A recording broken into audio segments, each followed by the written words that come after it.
One of the most common questions that young Christians ask themselves is, am I really a Christian? Am I really saved? Man, I don't know how them running content creators do this. I'm on my fifth take. I can't keep doing this. And I grew up asking myself this question a lot too when I was younger. You got to remember, I went to a really strict church growing up. And what made it even more difficult for me was that I just couldn't see myself in my pastors and teachers. I couldn't see them struggling with the same things that I did to the extent that I struggled with them.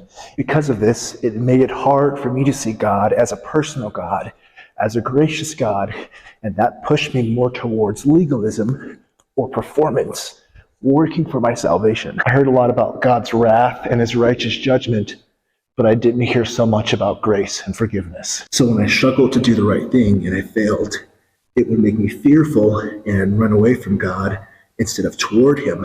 And it made me feel alone. Out of all things, it made me feel alone. It wasn't until I started attending Bible studies and Bible studies in college that I realized the immense power in community. It's not that I mean that college is what did it for me.